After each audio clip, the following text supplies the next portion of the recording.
श्रीकृष्णचरणकमलेभ्यो नमः। श्रीमद्भगवद्भक्तेभ्यो नमः।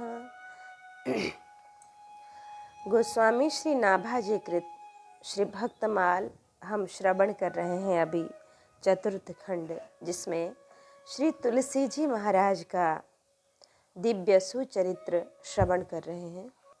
कल हमने श्री तुलसीदास जी महाराज का चरित्र भगवान श्री राम और लक्ष्मण के दर्शन के बाद विश्राम कर दिया था। आज वहीं से आगे का प्रसंग श्रवण करें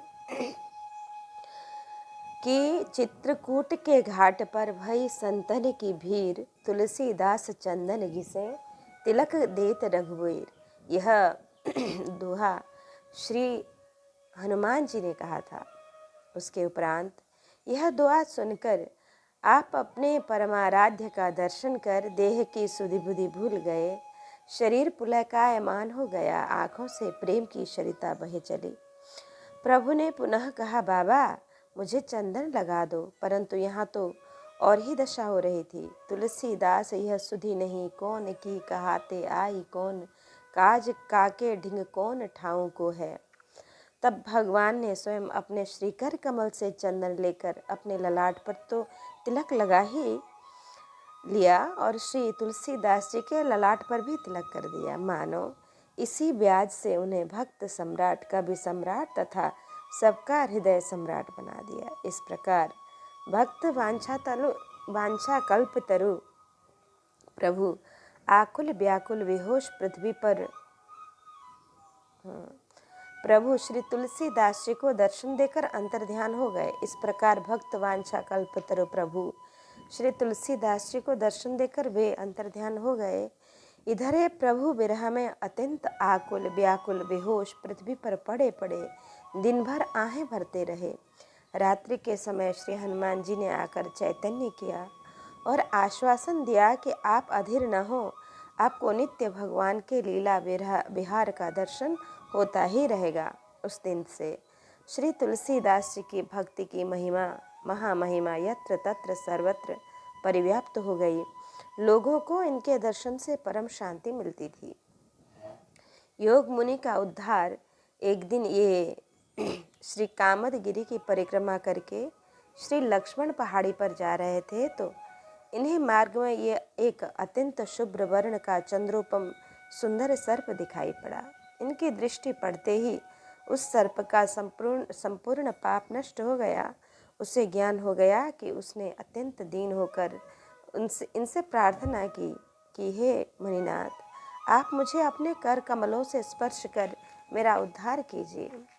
श्री तुलसीदास जी ने उस सर्प का स्पर्श किया, त्यों ही सर्प की जगह एक महात्मा प्रकट हो गए। उन्होंने अपना नाम योग श्री मुनि बताया और कहा कि संत भगवंत की सेवा में लगाने के लिए प्राप्त संपत्ति का मैंने दुरुपयोग किया, उसी के फलस्वरूप यह अधम योनि मुझे मिली थी। अब आपकी कृपा से मेरा उद्धार हो गया, ऐसा कहकर और श्री तुलसीदास जी को पुनः पुनः प्रणाम कर वह महात्मा अपनी कुटी पर चले गए। इस प्रकार इस प्रसंग से श्री तुलसीदास जी का प्रभाव और भी बढ़ा। कुटी द्वार पर दर्शनार्थियों की भीड़ ही लगी रहती थी। तब इन्होंने यह विचार कर कि लोक मान्यता अनल सम कर तप कान न दाहु, गुफा से बाहर निकलना ही बंद कर दिया। परिणाम यह हुआ कि लोग कुछ देर तक दर्शन की प्रतीक्षा करके निराश होकर घर लौट जाते। प्रसिद्धि सुनकर बहुत दूर से स्वामी दरियानंद जी इनके दर्शनार्थ आए, परंतु और लोगों की तरह ये भी न मिलने पर लौट जाने के बजाय वहीं आसन जमा कर बैठ गए। इन्होंने तो निश्चय कर लिया, न मिलने पर लौट जाने की बजाय वहीं आसन जमा कर बैठ गए। इन्होंने तो निश्चय कर लिया था कि जाऊंगा तो दर्शन करके ही जाऊंगा। इनके दृढ़ संकल्प की विजय हुई। श्री तुलसीदास जी लघुशंका के हेतु बाहर निकले। जब हाथ पांव शुद्ध करके गुफा में प्रवेश करने लगे तो श्री दरियानंद जी हाथ जोड़कर सामने खड़े हुए और बोले, महाराज मेरी दृष्टता क्षमा कीजिएगा, मैं छोटे मुंह बड़ी बात कर रहा हूँ। आप देख रहे हैं कि आपके दर्शन के लिए बड़े बड़े जोगी जति तपी आशा लगाए बैठे हैं। आप अपने कार्यवशात तो बाहर आते हैं, परंतु प्रेमियों का आगमन सुनकर गुफा में छिप जाते हैं। यह बड़ी अनीति है। अतः आपसे मेरा यह निवेदन है कि मैं आपके लिए एक सुंदर मचान बनवाए देता हूँ। आप सुखपूर्वक उस पर विराजमान होकर सबको दर्शन से कृतार्थ करें। श्री तुलसीदास जी ने श्री दरियानंद जी के प्रेम पूर्ण आग्रह को स्वीकार किया। अब तो सभी साधक सिद्ध सुजान जी भरकर दर्शन करके अपने जीवन जन्म को सफल करते। वहां नित्य प्रति कथा कीर्तन का अलौकिक आनंद उमड़ पड़ा। श्री राजाराम के दर्शन, श्री हनुमान जी की कृपा से श्री तुलसीदास जी को भी भगवान के नित्य नूतन लीला विहार का दर्शन होता रहता। एक दिन रात्रि के समय श्री कामदगिरी की परिक्रमा करने जा रहे थे और मन में सोचते जा रहे थे कि प्रभु के विविध लीला विलासों उनका दर्शन तो हुआ, परंतु अभी मैंने श्री राजाराम का दर्शन नहीं किया है। हे प्रभु, वह दिन कब आएगा जब मैं आपको श्री जानकी जी के सहित रत्न सिंहासन पर विराजमान देखूंगा। श्री भरत लाल जी छत्र लिए होंगे, श्री लक्ष्मण लाल जी के हाथ में चवर होगा और श्री शत्रुघ्न लाल जी व्यजन डुलाते होंगे। श्री हनुमान जी श्री चरण कमल की सेवा में संलग्न होंगे। श्री सुग्रीव जी विभीषण अंगदादि परिकर विविधा युद्धों से सुसज्जित होकर अलग अलग अगल बगल खड़े रहेंगे। प्रजा जय जयकार कर रही और मैं आपकी आरती उतार रहा हूँगा। और इस भाव में डूबे हुए परिक्रमा कर रहे थे। तब तक एक अचानक ऐसा देखने में आया कि श्री राम लीला हो रही है और उसमें आज राजगद्दी का ही प्रसंग दिखाया जा रहा है। मन में जो भाव उठे थे वे सब साकार दिखाई पड़ रहे थे। श्री तुलसीदास जी उस अनिर्वचनीय शोभा समाज एवं सुख साज को देखकर मुग्ध हो गए। हृदय हुलसाया, समीप चले गए तो उस समय अभिषेकोपरांत आरती हो रही थी। उन्होंने भी आरती उतारी और प्रणाम तथा परिक्रमा करके उस झांकी को हृदय में पुनः बसाकर परिक्रमा पथ पर आगे गए। कुटिया पर पहुंचकर इन्होंने भक्तों से आज की अद्भुत रामलीला की बहुत सराहना की। कई एक तो सुनते ही तुरंत दौड़ पड़े स्वयं भी दर्शन करने के लिए, परंतु पूरी परिक्रमा घुमाए, सबसे पूछे, लेकिन कहीं भी रामलीला का पता नहीं लगा। अंततोगत्वा पुनः लौटकर कुटी पर आ गए और उन्होंने श्री तुलसीदास जी से सब बात कही। तब तो उन्हें समझते देर ही न लगी कि वह लीला विनय नहीं था, बल्कि वास्तविक लीला थी। श्री प्रभु की कृपा विचार कर गदगद हो गए। हत्या करी विप्र एक तीरथ करत आयो, कहे मुख राम भिक्षा डारिये हत्यारे को। सुनि अभिराम नाम धाम में बुलाए लियो, दियो ले प्रसाद कियो शुद्ध गायो प्यारे को। भाई द्विज सभा कहीं बोली के पठाए आप, कैसे गयो पाप संग लेके जे न्यारे को। पोथी तुम बाँचो हिये पाव नहीं साचो अजू, ताते मति काचो दूर करे न अंधारे को। एक बार कोई एक ब्राह्मण हत्या करके फिर उसके प्रायश्चित स्वरूप बहुत से तीर्थों में घूमता फिरता काशी को आया। वह मुख से पुकार कर कहता था, राम राम मैं हत्यारा हूँ, मुझे भिक्षा दीजिए। गोस्वामी श्री तुलसीदास जी ने उसके मुख से अति सुंदर भगवान नाम सुनकर उसे अपने निवास स्थान पर बुलाया और उसे अपनी पंक्ति में बैठाकर उसे भगवत प्रसाद पवाया, उसे शुद्ध कर दिया। फिर आपने राम राम नाम का उच्चारण करने वाले की एवं अपने प्रियतम श्री राम की कीर्ति का गान किया। काशी के ब्राह्मणों ने जब यह बात सुनी तो उन्होंने एक सभा की और उसमें श्री तुलसीदास जी को बुलवाया। सभी पंडितों ने आपसे पूछा कि प्रायश्चित पूरा हुए बिना इस हत्यारे का पाप कैसे दूर हो गया, अर्थात नहीं हुआ। फिर आपने उस जाति बहिष्कृत व्यक्ति को साथ बैठाकर भोजन कैसे कर लिया? क्या आप बहिष्कार के योग्य नहीं हुए? श्री तुलसीदास जी ने उत्तर दिया कि आप लोग धर्म ग्रंथों शास्त्रों को पढ़ते भर हैं, उसके वास्तविक रहस्य को जानकर विश्वास पूर्वक हृदय में धारण नहीं करते हैं। इसी से आपका मन और तन अभी मत कच्चा है, वह अज्ञान अंधकार को दूर नहीं कर सकता है। विप्र एक मूल गोसाई चरित्र के अनुसार उसका नाम विप्रचंद था। गायो प्यारे को। उस समय श्री तुलसीदास जी ने यह दोहा कहा, तुलसी जाके मुखनते धोखे हूँ निकसे राम, ताके पग की पग तरी मोरे तन को चाम। दे देखी पोती बाच नाम महिमा हूँ कही सच, ऐपे हत्या करे कैसे करे कहीं दीजिए। आबे जो प्रतीति कहूँ या कहीं आके हाथ जेबे, शिवजू को बैल तप पंक्ति में लीजिए। थार में प्रसाद दियो चले जहाँ पन कियो, बोले आप नाम के प्रसाद मति भेजिए। जैसे तुम जानो तैसी कैसे के बखानो अहो, सुनी के प्रसन्न पायो जय जय धुनि रीजिए। काशी के पंडितों ने कहा, हम लोगों ने पुस्तकों में श्री राम नाम की महिमा पढ़कर देखी है, वह सच्ची कही गई है, परंतु हत्या करने वाला हत्या के पाप से मुक्त हो गया, इसका क्या प्रमाण है? श्री गोसाई जी ने कहा, आपको कैसे विश्वास होगा, सो कहिए।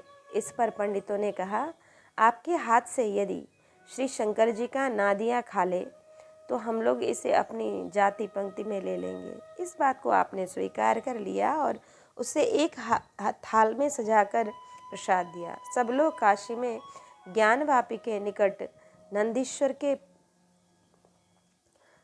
के पास पहुँचे, जहाँ की शर्त रखी थी।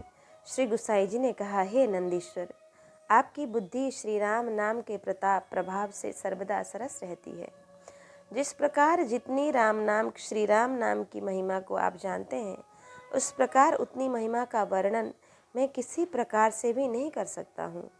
यदि यह ब्राह्मण राम राम के प्रताप से शुद्ध हो गया हो तो आप इसके हाथ से प्रसाद स्वीकार करके नाम महिमा को प्रमाणित कर दीजिए। ऐसी प्रार्थना सुनकर नंदीश्वर ने प्रसन्न होकर प्रसाद खा लिया।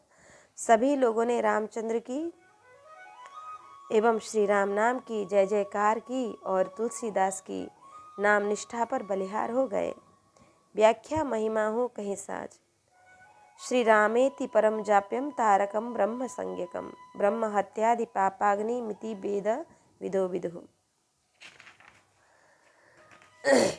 आए निशि चोर चोरी करन हरन धन, देखे श्याम घन हाथ चाप सर लिए है। जब जब आवे बान साधी डर पावे तो, मति अति मडरावे पे बलि दूरी किए है। भोर आए पूछे आजो सांवरो किशोर कौन, सुन करी मोन रहे हाँसु डारी दिए हैं। दई सो लुटाए जानी चौकी राम राय दई, लई उन दीक्षा शिक्षा शुद्ध भये हिए है। एक बार कई चोर रात को धनमाल एवं पुस्तकों की चोरी करने के लिए श्री तुलसीदास जी के आश्रम में घुसे तो वहां उन्होंने देखा कि मेघ के समान श्याम वर्ण वाला एक परम सुंदर पुरुष हाथ में धनुष बाण लिए पहरा दे रहा है। चोर आश्रम के चारों ओर चक्कर काटने लगे। वे जब जब चोरी करने की ताक झांक लगाते तब तब वह सांवला सिपाही धनुष बाण तानकर उन्हें डरपा देता। ये चोर भी बार बार इधर उधर घूम घाम कर फिर वहीं आ जाते थे, परंतु परम बलशाली उस पहरेदार ने इन्हें हर बार भगा दिया, चोरी नहीं करने दी। प्रातःकाल आकर उन चोरों ने श्री गोस्वामी तुलसीदास जी से आकर पूछा कि आपके यहाँ जो सांवला किशोर धनुष बाणधारी सिपाही है वह कौन है और इस समय कहाँ है। यह सुनकर श्री तुलसीदास जी कुछ बोल ना सके, मौन हो गए। प्रेमाधिक्य के कारण उनके नेत्रों से आंसुओं की धारा बहने लगी। मेरे तुच्छ धन की रक्षा करने के लिए श्री राजाधिराज श्री राघवेंद्र ने पहरा देने का कष्ट किया, यह ठीक नहीं। आपने अपने मन में ऐसा विचार कर अपना सामान धन जो कुछ था वह सब लुटा दिया। पहरा देने वाले सांवरे किशोर श्री रामचंद्र जी थे। यह जानकर वे चोर भी श्री गुसाई जी की शरण में आए और उन्होंने इनसे दीक्षा शिक्षा ग्रहण की। उनका हृदय परम शुद्ध हो गया। उन्होंने चोरी आदि निंदित कर्म तत्काल त्याग दिया। चोरी करण हरण धन। श्री रामचरित मानस को चुराने आए थे। श्री तुलसीदास जी काशी में प्रहलाद घाट पर एक ब्राह्मण के यहाँ रहने लगे। भगवान विश्वनाथ का दर्शन कर हृदय में आनंद उमड़ा। फिर तो काशी में ही देववाणी संस्कृत में श्री रामचरित लिखना शुरू कर दिए। परंतु आश्चर्य, दिन भर लिखते, रात्रि में सब लिखा लिखाया चोरी चला जाता और यह क्रम लगातार 7 दिन तक चलता रहा। सुरक्षा के अनेक यत्न किए परंतु सब व्यर्थ रहे। तब आप चिंतित हो गए। 8वें दिन श्री शिव जी ने आदेश दिया कि बोलचाल की भाषा में काव्य रचना करो। आप उठकर बैठ गए। हृदय में स्वप्न के शब्द गूंज रहे थे। इतने में ही भगवान श्री शिव जी ने श्री पार्वती जी के सहित साक्षात प्रकट होकर दर्शन दिए। इन्होंने साष्टांग दंडवत प्रणाम किया। श्री महादेव जी ने पुनः कहा कि आप भाषा में काव्य रचो, देववाणी के पीछे मत पड़ो। लकीर का फकीर बनना ठीक नहीं है।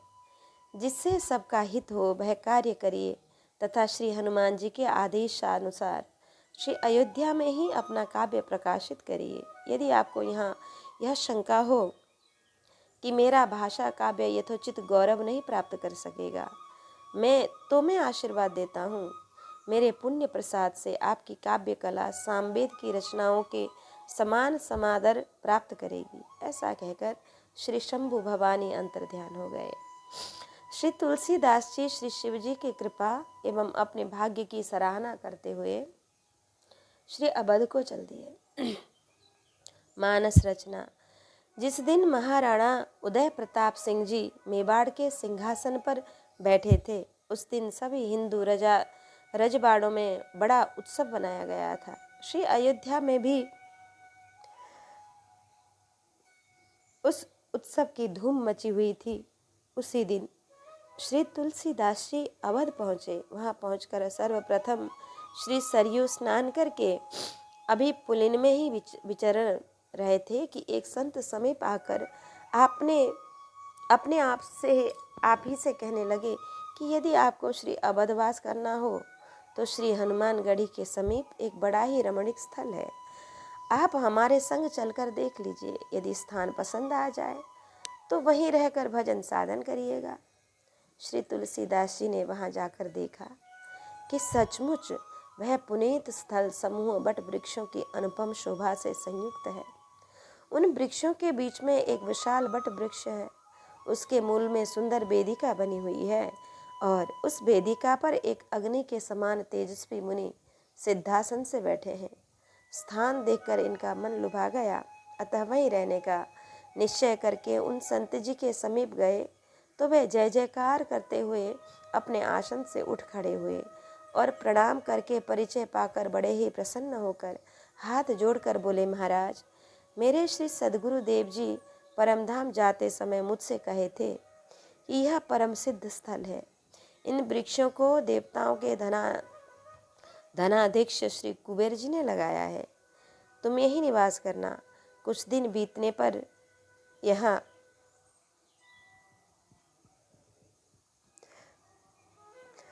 आदि कवि श्री वाल्मीकि जी के अवतार श्री तुलसीदास जी आवेंगे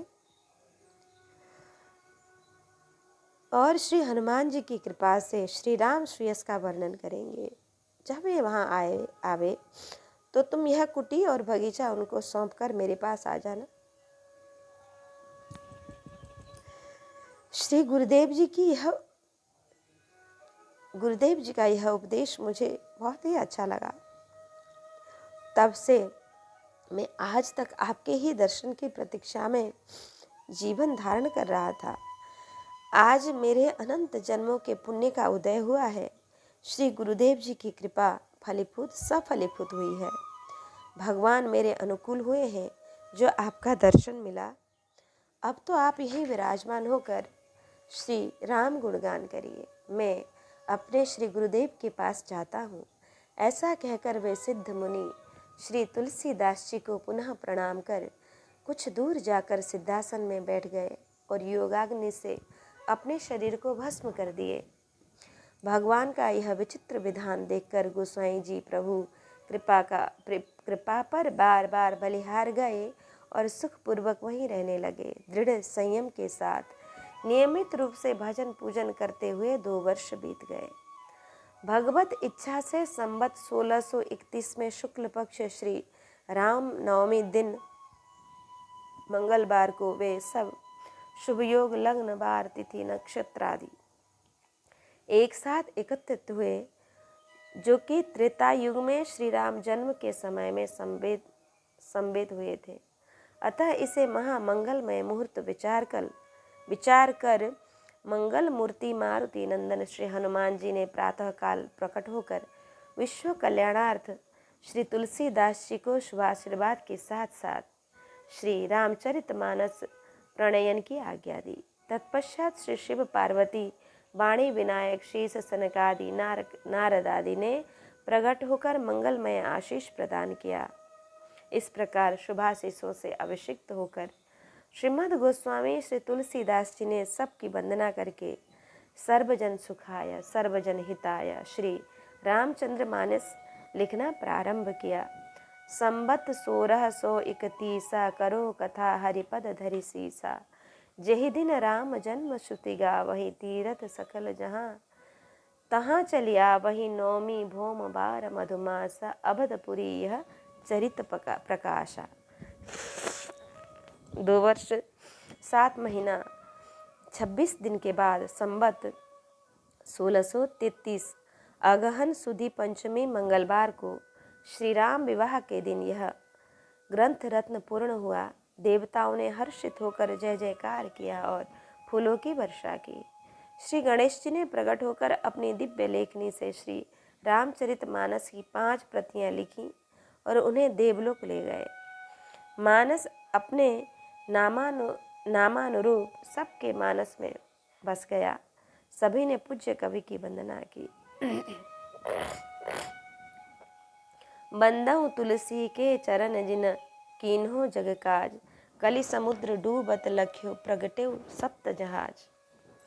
श्री हनुमान जी ने प्रकट होकर संपूर्ण ग्रंथों को आद्योपांत श्रवण करके श्री तुलसीदास जी को आशीर्वाद दिया कि आपकी यह कविता कीर्ति त्रैलोक्य वशकारिणी होगी।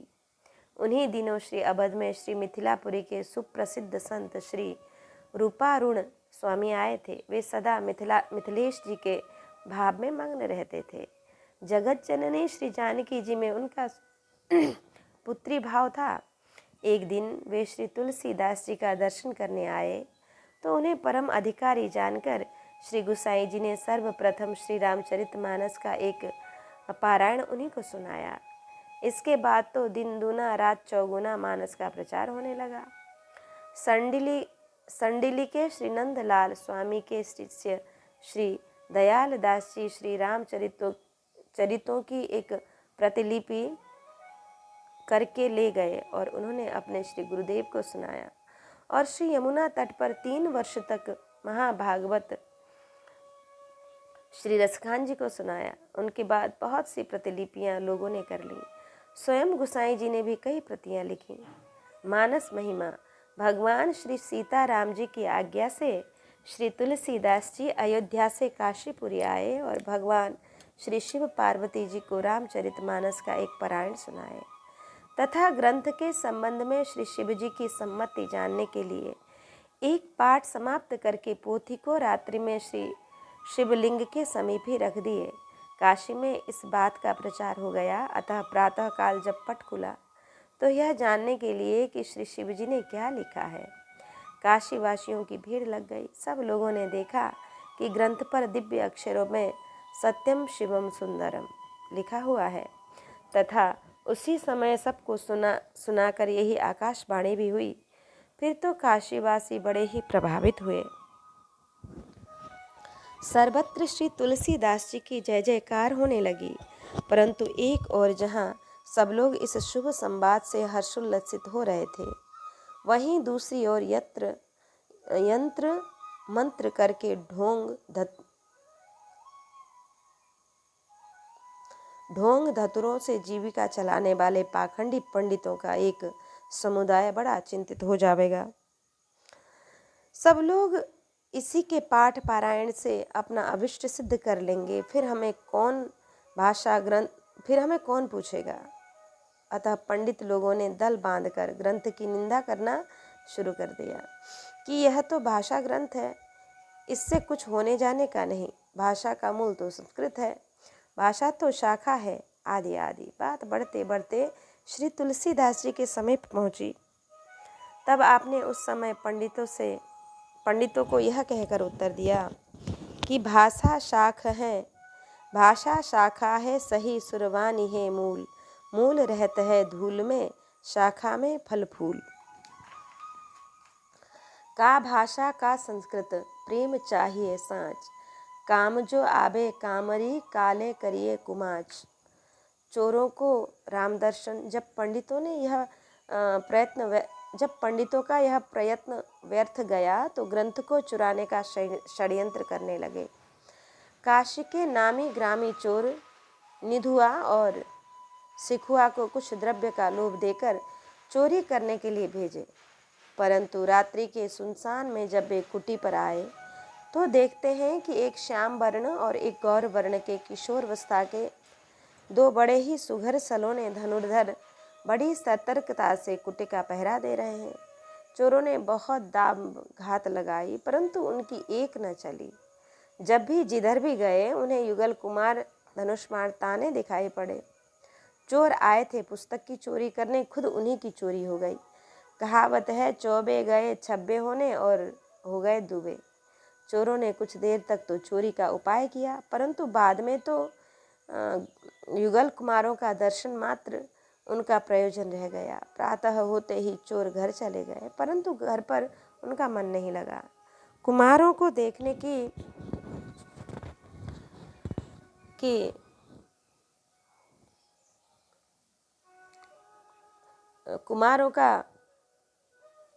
कुमारों को देखे बिना उन्हें चैन नहीं पड़ता था। अतः भागे भागे कुटी पर आए और श्री तुलसीदास जी से उन कुमारों का परिचय पता पूछने लगे। उनकी वाणी सुनकर, उनकी दशा देखकर श्री तुलसीदास जी समझ गए कि इनके ऊपर प्रभु की कृपा हो गई। उनकी आंखों में प्रेमाश्रु छलछला आए, हृदय भर आया। गदगद स्वर से बोले कि भैया, तुम लोग धन्य हो जो तुम्हें भगवान का दर्शन हो गया।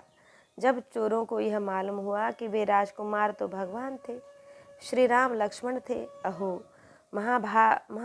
भगवान ऐसे भक्त वत्सल हैं कि श्री तुलसीदास जी के यहाँ पहरेदार बने हैं। चोरों का हृदय परिवर्तित हो गया, कुकर्म छोड़कर सदा सदा के लिए श्री प्रभु के ही हो गए। इधर श्री तुलसीदास जी ने विचार किया कि ऐसा संग्रह किस काम का, जिसके लिए प्रभु को कष्ट उठाना पड़ रहा है। अतः कुटी में जो कुछ रहा सब साधु ब्राह्मण दीन दुखियों को लुटा दिया और पोथी को काशी के रईस अपने परम मित्र श्री डोडर जी के घर रख दिया और यह भी कहा कि यदि पोथी आपके घर से बाहर निकलेगी तो अंतर्ध्यान हो जाएगी। श्री टोडर जी ने इस ग्रंथ रत्न को चांदी की मंजूषा में बंद कर बड़े यत्न से रखा। नित्य प्रति पूजा आरती करते, कहते हैं कि कई पीढ़ियों तक यह पोथी उनके यहाँ सुरक्षित रखी रही, परंतु दुर्भाग्य से एक बार कुल की एक कन्या ससुराल जाने लगी तो उसने यह मंजूषा भी अपनी पालकी में रख लिया। परंतु जब ससुराल पहुंचकर मंजूषा खोलकर देखा तो पोथी नदारद थी। ग्रंथ में उसकी बड़ी ममता थी, अतः उसने भी वियोग में तत्काल प्राण ही छोड़ दिए।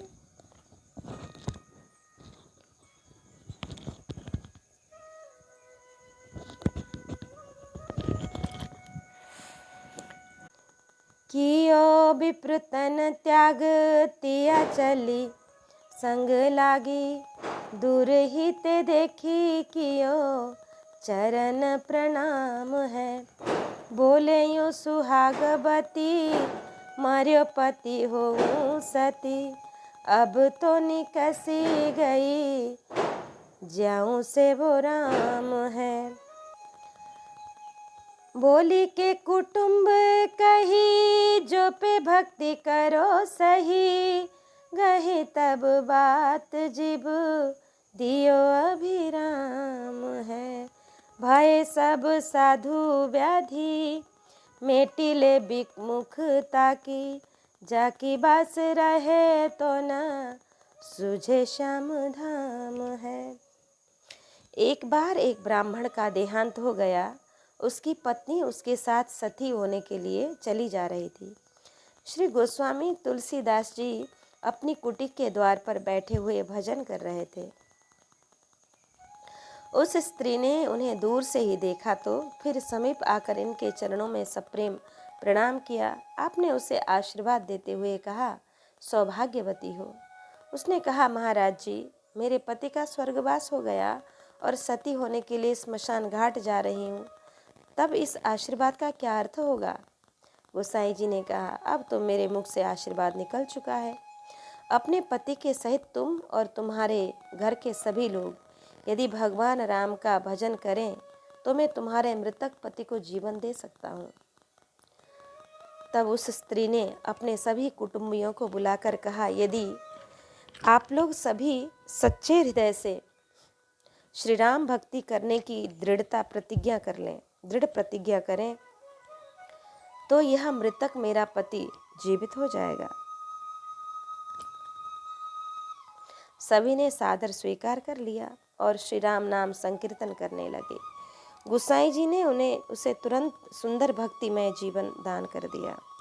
तुरंत ही इससे प्रभावित होकर उसके परिवार के लोग भगवत भक्त हो गए। इस प्रकार आपने जीवों की विमुखता की व्याधि को मिटाया, जिसका लेश मात्र रहने पर भगवान श्याम सुंदर के दिव्य रूप का प्रकाश भी नहीं दिखलाई पड़ता है।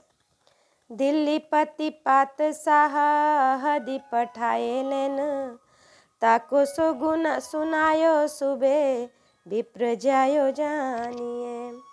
देखी बे को चाहे निके, सुख सोनी बाहे आय, कही बहु बिने गही, चले मन आनिए। पहुँचे निपति पास, आदर प्रकाश की दियो, कियो दियो उच्च आसन ले, बोलो मृदु बानिए। दीजे करा मात जग, ख्यात सब मात किए, कही झूठ बात एक, राम पहचानिए। गोस्वामी श्री तुलसीदास जी की महिमा सुनकर दिल्ली के बादशाह ने अपने सेनापतियों को काशी भेजा और सिपाहियों ने आकर सूबेदार से कहा कि गोस्वामी जी ने मरे हुए ब्राह्मण को जीवित कर दिया है। यह सुनकर बादशाह उनके दर्शन करना चाहता है। उन्हें आदर और सुख सुविधापूर्वक ले जाया जाएगा। सूबेदार ने आकर सामने आपसे बहुत अनुनय विनय की। आपने उसकी प्रार्थना स्वीकार कर ली और काशी से दिल्ली की ओर चल दिए। वहाँ पहुंचकर बादशाह के पास गए। उसने आपका बड़ा भारी स्वागत सत्कार किया। ऊंचे सिंहासन पर बैठाकर बड़ी मधुर वाणी से बादशाह ने कहा, आपकी करामात का सुयश सारे संसार में फैला हुआ है। आपने अपने प्रभाव से सभी को परास्त कर दिया है और भक्त लोग आपके उपदेशों से प्रेम से मतवाले उपदेशों के प्रेम के मतवाले हो रहे हैं। मुझे भी कुछ चमत्कार दिखलाइए। गोस्वामी जी ने कहा, ये सब बातें झूठी हैं, चमत्कार दिखाना हमें नहीं आता है। हम तो केवल श्री राम जी को जानते मानते हैं, उन्हीं का भजन करते हैं। अकबर का दिल्ली को प्रस्थान अकबर का शासनकाल था। उस समय श्रीमद् गोस्वामी तुलसीदास जी की सुप्रसिद्धि सुनकर उसके मन में इनको दरबार में बुलाकर चमत्कार देखने की इच्छा हुई। अतः उसने अपने राजदूत को काशी भेजा। राजदूत ने आकर बादशाह की दर्शनोत्कंठा जनाते हुए श्री गोस्वामी जी से दिल्ली चलने की बहुत सिफारिश की। जिस समय आप श्री चित्रकूट में निवास कर रहे थे, उस समय एक दिन हिंदुत्व के गौरव महाराणा प्रताप सिंह जी आपके पास पहुँचे और अत्यंत दीन होकर प्रार्थना किए कि आप जैसे समर्थ संत गुफाओं में ही छिपे रहेंगे तो देश की, धर्म की एवं समाज की कौन रक्षा करेगा। आप देख रहे हैं कि अकबर अपनी कूटनीतियों से भाई भाई में भी भेद डालकर हम लोगों की शक्ति को एकदम जर्जरित करके हिंदुत्व को मिटाकर दीन इलाही का प्रचार करने लगा है। भौतिक शक्ति से उसका पराभव अब सर्वथा असंभव सा हो गया है। अतः अब तो आप जैसे सिद्ध संत अपनी आध्यात्मिक शक्ति से ही उसके प्रभाव को दबा सकते हैं। श्री गोस्वामी जी ने उन्हें आश्वासन दिया था। अतः दिल्ली जाकर अकबर एवं मानसिंह जी को समझाने की बात सोच ही रहे थे कि दिल्लीश्वर ने खुद बुलावा भेजा। इसलिए सुंदर अवसर विचार कर आपने स्वीकृति देकर राजदूत को विदा कर दिया और स्वयं बहुत से संतों को संग लेकर नौका से दिल्ली के लिए प्रस्थान किए। जब प्रयाग से आगे नौका यमुना में चली तो एक यमुना तटवर्ती नरेश ने आपका शुभागमन श्रवण कर आगे आकर बड़ा स्वागत सत्कार किया और घर पर चलने के लिए बहुत अनुनय विनय किया। उस समय गोस्वामी जी ध्यानवस्थित थे। संघ के संतों ने राजा का प्रस्ताव स्वीकार नहीं किया। तब राजा ने एक युक्ति सोची। साथ में कुछ सिपाहियों को लेकर नाव को घेर लिया और बोला, आप लोग बिना राज कर दिए आगे नहीं जा सकते। सब संत सकपका गए। उस समय श्री गोस्वामी जी ध्यान से निवृत्त हो चुके थे। अतः राजा से पूछे, हम साधु लोग आपको क्या राज कर दें। राजा ने हाथ जोड़कर कहा, आप लोगों को मेरे घर चलना होगा। श्री गोस्वामी जी उसके इस विलक्षण प्रेम पर रीझ गए और सब संतों को संग लेकर राजा के संग चल दिए। राजा ने अपने ठाकुर श्री राधा वल्लभ लाल जी उनके मंदिर के जगमोहन में सबको अत्यंत सुंदर आसन पर बिठाकर साष्टांग दंडवत प्रणाम कर बड़ी स्तुति की और दृष्टता के लिए क्षमा प्रार्थना की। कई दिन तक संतों को प्रेम पूर्वक अपने यहाँ रोककर राजा ने ऐसी सेवा की कि सब संत दंग रह गए। श्री गोस्वामी जी ने राजा को राधा वल्लभ जी के प्रति दृढ़ निष्ठा का वरदान दिया। प्रेत केशवदास का उद्धार। फिर वहां से आगे चले तो इन्हें प्रेत रूप में ओरछा के कवि केशवदास जी मिले। इनके प्रेत होने का प्रसंग इस प्रकार है।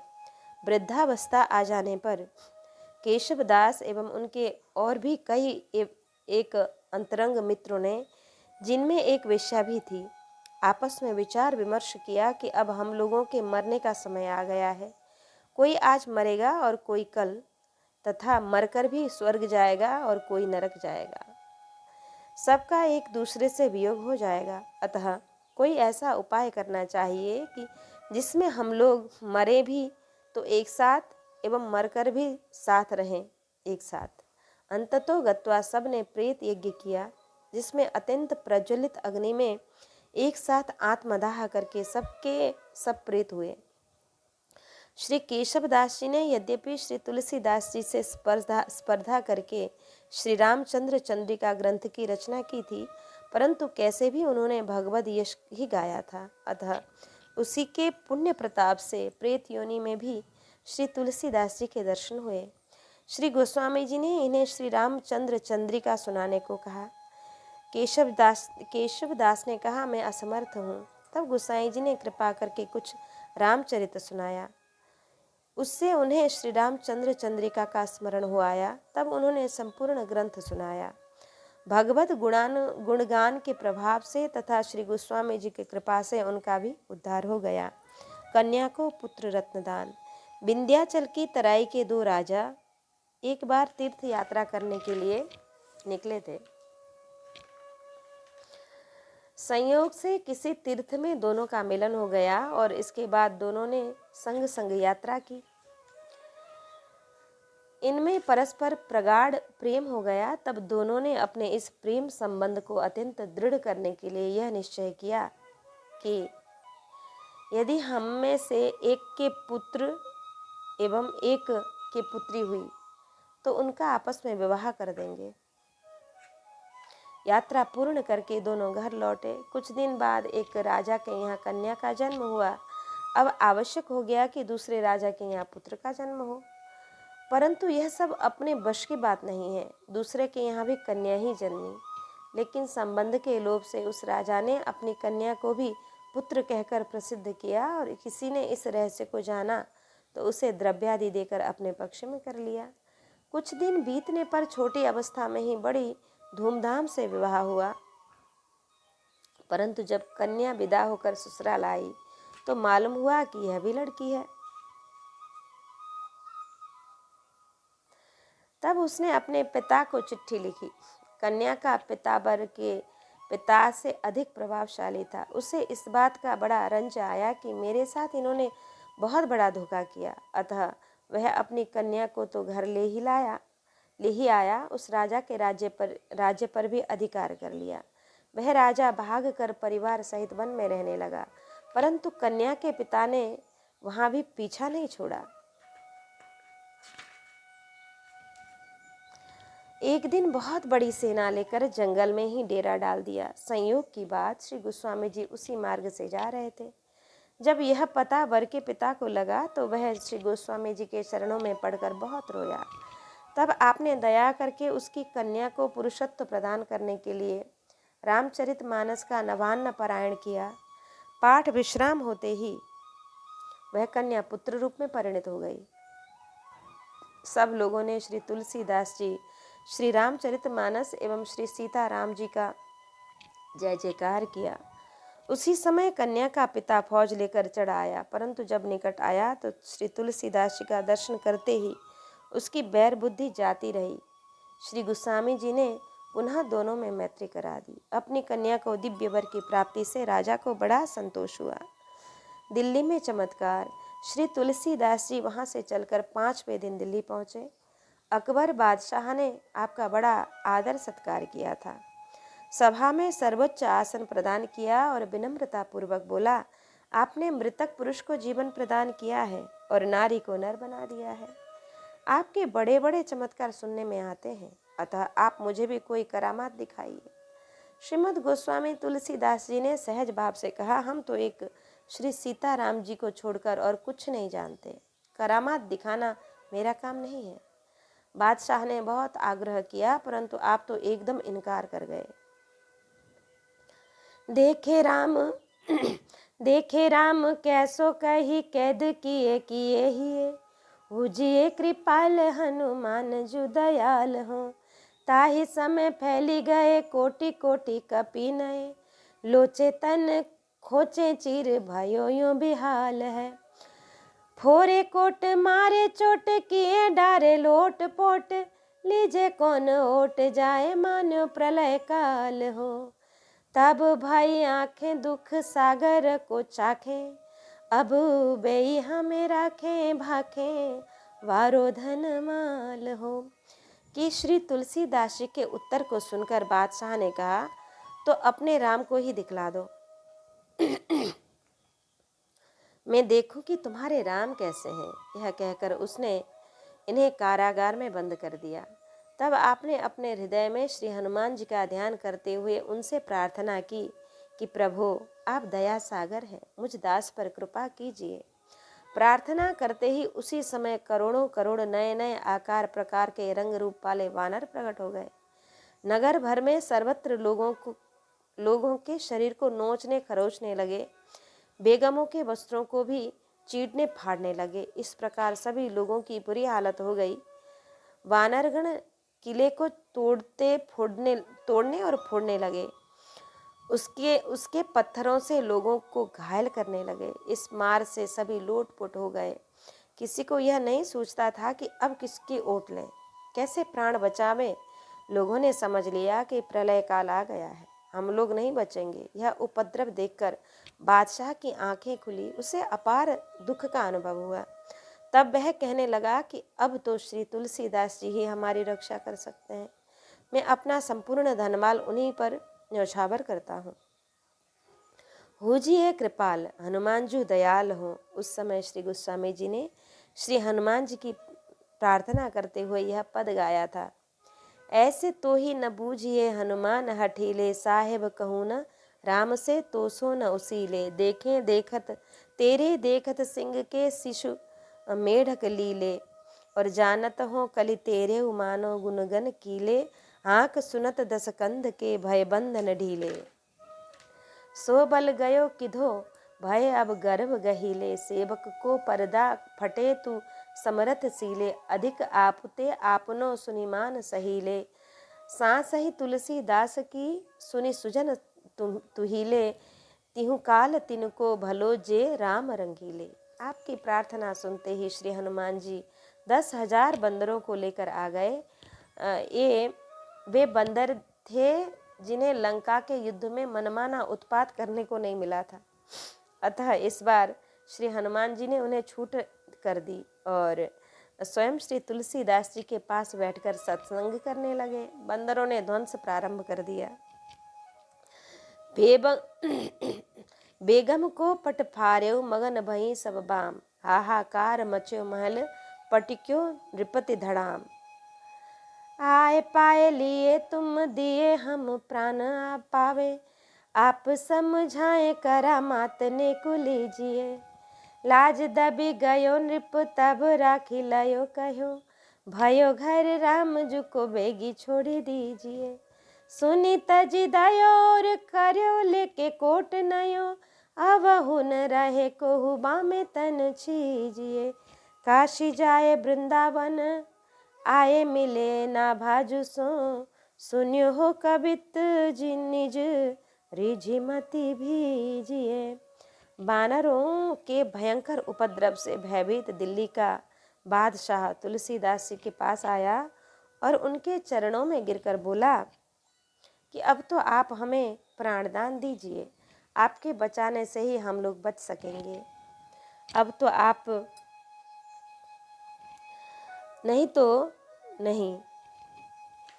श्री गुसाई जी ने कहा, पहले आप थोड़ी सी करामात देख लीजिए। आपकी बात सुनकर बादशाह अति ही लज्जित हुआ। पछताते हुए अपराध को क्षमा करने की प्रार्थना करने लगा। तब बानरों का उपद्रव शांत हुआ। आपने रक्षा की और कहा कि अब तुम्हारा यह किला भगवान श्री राम का हो गया, आप इसे बिल्कुल छोड़ दीजिए। यह सुनकर बादशाह ने उस किले को छोड़ दिया। दूसरा नया किला बनाकर उसमें रहने लगा। अब भी उसमें कोई नहीं रहता है। रहने वालों के शरीर रोग से क्षीण हो जाते हैं। श्री गोस्वामी तुलसीदास जी ने दिल्ली से प्रस्थान किया। पुनः वृंदावन धाम आकर आप श्री नाभाजी से मिले और बहुत प्रसन्न हुए। श्री नाभाजी ने भक्तमाल में स्वरित छप्पाए सुनाया, परंतु मिलने से दोनों महानुभाव प्रेम निमग्न हो गए कि श्रीमद् गोस्वामी तुलसीदास जी कई दिन तक वहां रहकर लोगों को धर्मोपदेश किए। श्री महाराणा प्रताप सिंह जी के भाई राजा मान सिंह जी भी बड़े प्रेम से उपदेश सुनने आते। एक दिन प्रसंग बस आपने भ्रातृ धर्म का निरूपण करते हुए श्री राम भरत की प्रीति का वर्णन किया। 14 वर्ष वनवास के पश्चात जब श्री राम जी अयोध्या आए और श्री भरतलाल जी से मिले तो उनके दर्शन, उनके आदर्श भ्रातृ प्रेम को देखकर सुग्रीव और विभीषण को अत्यंत संकोच हुआ कि धिक्कार है हम लोगों को, जो कि तुच्छ राज्य के लोभवश अपने बड़े भाई को मरवा डाला। आज उनको महान ग्लानि हो रही थी। सघन चोर मग मुदित मन, धन गही ज्यों फेंट त्यों सुग्रीव विभीषण ही भई भरत की भेंट। राम सहारे भरत उठी, मिले राम सम जानी। तदपि विभीषण कीश पति, तुलसी गरत गलानी। राजा मानसिंह पर इस बात का बड़ा प्रभाव पड़ा। उसी दिन से उनकी अकबर की ओर से उदासीनता एवं महाराणा प्रताप के प्रति सहानुभूति हो गई, जिसका परिणाम यह हुआ कि अकबर के बाद मुगल सल्तनत का ह्रास प्रारंभ हो गया। आपकी दिव्य शक्ति से चमत्कृत होकर अकबर ने बड़े सम्मान पूर्वक आपको विदा किया। फिर आए वृंदावन। वहां से चलकर आप श्री वृंदावन आए और श्री राम गुलेला नामक स्थान में रुके।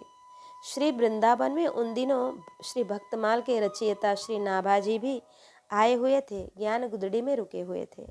उन्होंने श्री वृंदावन के समस्त संत वैष्णवों का बृहद भंडारा दिया। श्री वृंदावन में उस भंडारे की धूम मची हुई थी। श्री तुलसीदास जी की भोज भंडारों में कोई विशेष अभिरुचि रहती नहीं थी, तो वे स्वयं रूखा सूखा जो कुछ मिल जाता उसी को श्री ठाकुर जी को भोग लगाकर पा लेते। अब इनकी भंडारे में जाने की इच्छा नहीं थी और श्री नाभाजी को इनके आने का पता नहीं था। विशेष आग्रह करके बुलाते, परंतु परम भागवत श्री नाभाजी के भंडारे में ऐसे महान संत की उपस्थित परम आवश्यक समझकर श्री गोपेश्वर महादेव जी ने स्वयं श्री तुलसीदास जी के पास जाकर भंडारे में जाने का अनुरोध किया। श्री तुलसीदास जी श्री शिव जी की कृपा एवं श्री नाभाजी की भक्ति की महिमा विचार कर गदगद हो गए और सहर्ष आज्ञा शिरोधार्य कर लिए। दूसरे दिन अपने नित्य कृत्य से निवृत्त होकर जब आप भंडारे में पहुंचे तो वहां संतों की पंक्ति बैठ चुकी थी। अतः आप एक और जहां संतों की पनिहियां रखी थी, पादुकाएं रखी थी, वहीं बैठ गए। किसी ने आगे पत्थर डाल दिया। परसने वाले साग पुड़ी परस गए। जब खीर परसने वाले रसोईया आए तो देखे कि इनके पास कोई पात्र है ही नहीं। पूछे, बाबा जी खीर किस में लोगे? इन्होंने तुरंत एक संत की पनिया आगे कर दी और बोले, इसी में दे दीजिए। रसोईया तो आग बबूला हो गया। उसने उल्टा सीधा इनको सुनाई। पंक्ति में शोर मच गया। श्री नाभाजी सुने तो दौड़े आए कि ऐसे कौन संत हैं। आकर देखे तो बहते पूज्यपाद श्री श्रीमद् गोस्वामी तुलसीदास जी। श्री नाभाजी चरणों में पड़ गए। अहो, इतने महान पुरुष का यह दैन्य! सब लोग अबाक रह गए। फिर तो सभी ने बड़े प्रेम से दंडवत प्रणाम किया। रसोइयों ने बहुत बहुत क्षमा प्रार्थना की। श्री नाभाजी ने बड़े आदर पूर्वक ले जाकर प्रसाद पवाया। जब सभी संत प्रसाद पा चुके, नाभाजी ने उपस्थित सभी संत समूह के बीच श्रीमद् गोस्वामी जी तुलसीदास जी को उच्चासन पर विराजमान करके षोडशोपचार विधि से पूजा की और बोले, मैंने श्री भक्त माल की रचना की है, उसके लिए सुमेरु की खोज थी। आज मुझे आप सब संतों की कृपा से सुमेरु मिल गया। इसके बाद श्री नाभाजी ने कलि कुटिल जीव निस्तार हित वाल्मीकि तुलसी भयो इस छपाई के द्वारा श्री गोस्वामी जी की स्तुति की। सब संतों ने श्री नाभाजी के भाव का समर्थन किया। मदन गोपाल जू को दर्शन करी कही, सही राम इष्ट मेरे दृष्ट भाव पागी है। वैसे ही स्वरूप कियो दियो ले दिखाई रूप, मन अनुरूप छवि देख नीकी लागी है। काहू कही कृष्ण अवतारी जो प्रशंस महा, राम अंश सुने बोले मति अनुरागी है। दशरथ सुत जानो सुंदर अनूप मानो, ईशता बताई रति कोटि गुनी जागी है। श्री गोस्वामी तुलसीदास जी ने श्री वृंदावन में श्री मदन गोपाल श्री कृष्ण का दर्शन करके प्रार्थना करते हुए कहा, प्रभु आपकी यह छवि अवर्णनीय है, परंतु सच्ची बात तो यह है कि भगवान श्री राम मेरे सच्चे इष्ट देव हैं। उस समय आपकी दृष्टि में पगी हुई थी, उस समय आपकी दृष्टि में प्रेम में पगी हुई थी। भक्त की भावना, भक्त की प्रार्थना को सुनकर स्वीकार करते हुए श्री कृष्णचंद्र जी ने श्री राम रघुनाथ रूप धारण करके दर्शन दिया। अपने मन के अनुरूप अपने इष्ट देव की शोभा सुंदरता जब आपने देखी तो आपको अत्यंत ही प्रिय लगी। किसी दिन श्री कृष्ण के अनन्य उपासकों ने कहा, भगवान श्री कृष्ण 16 कलाओं से परिपूर्ण प्रशंसनीय है और श्री रामचंद्र जी अंशावतार हैं, अतः आपको भी श्री कृष्ण की उपासना करनी चाहिए। यह सुनकर आपने उत्तर दिया कि मेरी मति श्री राम के अनुरूप में आसक्त हो गई है। अब तक तो मैं उन्हें श्री दशरथ जी का पुत्र परम सुंदर उपमा रहित रूप वाला मान कर उनसे प्रेम करता था, परंतु आज आपके द्वारा मालूम हुआ कि उसमें ईश्वरता भी है। अब उनमें मेरी प्रीति 20 गुनी अधिक हो गई है। श्री कृष्ण भय रघुनाथ। सायंकाल को श्रीमद् गोस्वामी तुलसीदास जी, श्री नाभाजी एवं और भी बहुत से वैष्णवों को साथ लेकर श्री ज्ञान गुदड़े में विराजमान श्री ठाकुर मदन मोहन जी का दर्शन करने गए। श्री ठाकुर जी को दंडवत प्रणाम करते समय मंदिर के परशुराम दास नाम के पुजारी ने व्यंग किया, अपने अपने इष्ट को नमन करे सब कोई, इष्ट विहीने परशुराम नवेसो निर्गुण होए। श्री गोस्वामी जी के मन में तो श्री राम श्री कृष्ण में भेदभाव था ही नहीं, परंतु पुजारी ने कटाक्ष किया तो आपने हाथ जोड़कर श्री ठाकुर जी से कहा कहो छवि आज की, भले बने हो नाथ, तुलसी मस्तक नवतु है, धनुष बाण लोहात। भक्त वांछा कल्पतरु प्रभु ने भक्त का मान रखा, मुरली लकुट दुराय के धर्यो धनुष पर सरनाथ साहात, धर्यो धनुष सरहात, तुलसी रुचि लखी दास की, कृष्ण भये रघुनाथ। कित मुरली कित चंद्रिका कित गोपिन के साथ, अपने जन के कारणे कृष्ण भये रघुनाथ। श्री वृंदावन के सभी मंदिरों का दर्शन करके आप नंदगांव बरसाने गए। वहाँ पर पहुँचने से पहले ही आपकी कीर्ति पहुँच चुकी थी, अतः दर्शनार्थियों की नर नारियों का समुदाय उमड़ पड़ा आपका दर्शन करने के लिए। कुछ क्षुद्र हृदय लोगों को श्री तुलसीदास जी का उत्कर्ष नहीं देखा जा रहा था। वे लोग कृष्ण भये रघुनाथ पर विश्वास कर ही नहीं रहे थे। तब उनको समझाते हुए आपने यह पद कहा था, प्रभु सत्य करि प्रहलाद गिरा, प्रगटे नर के हरि खम्भ महा, खजराज ग्रस्यो गजराज कृपा, तत्काल विलंब कियो न तहाँ। सुर साखी दय राखी हैं पांडु बधु, पट लूटत कोटिक भूप जहाँ, तुलसी भज सोच विमोचन को, जन को प्रण राम न राख्यो कहाँ। श्री वृंदावन में एक बार कृष्णोपासक भक्तों ने कहा कि आप श्री कृष्ण चंद्र की उपासना छोड़कर श्री रामचंद्र की उपासना क्यों करते हैं। आपको मालूम होना चाहिए कि श्री राम 12 कला के अवतार हैं और श्री कृष्ण 16 कला के। यह सुनते ही श्री तुलसीदास जी प्रेम में अत्यंत विशुद्ध होकर पृथ्वी पर गिर पड़े। इनकी यह दशा देखकर ब्रजवासी बड़े पछताए कि हम लोगों ने नाहक इनके इष्ट की हीनता कहकर इनको कष्ट पहुंचाया। मूर्छा दूर करने के लिए बहुत से उपाय किए गए। जब बहुत देर में होश हुआ तो लोगों ने मूर्छा का कारण पूछा। तब आपने कहा कि अभी तक तो मैं श्री राम जी को श्री दशरथ राज किशोर कौशल्यानंदन जानकर, रघुकुल के राजा जानकर उनकी उपासना करता था, परंतु आप लोगों के मुख से यह जानकर कि श्री राम भगवान के अवतार हैं, वे चाहे 12 कला के हों चाहे इससे भी कम हों, मुझे इतना आनंद हुआ कि मैं उसे संभाल नहीं सका, मूर्छित हो गया। आपने उस समय यह दोहा कहा कि जो जगदीश तो अति भलो, जो महिष बड़ भाग, तुलसी चाहत जन्म भरी राम चरणानुराग। प्रसंगवश यहाँ एक बात और कह दूँ कि यह जो 16 कला 12 कला की बात कही जाती है वह केवल विनोद मात्र है, और इस विनोद का आधार यह है कि भगवान श्री कृष्ण चंद्र वंश में प्रकट हुए थे और चंद्रमा की 16 कलाएं होती हैं, तथा श्री राम सूर्य वंश में प्रकट हुए थे और आदित्य द्वादश कहे जाते हैं। परंतु लोग इस बात पर ध्यान न देकर चंद्रमा की 16 कलाओं को लेकर श्री कृष्ण को 16 कला का तथा द्वादशादित्य को लेकर और एक है कि द्वादशादि को लेकर श्री राम को 12 कला का अवतार मानते हैं या कहते हैं। वस्तु तस्तु श्री कृष्ण एवं श्री राम कलातीत हैं और एक हैं।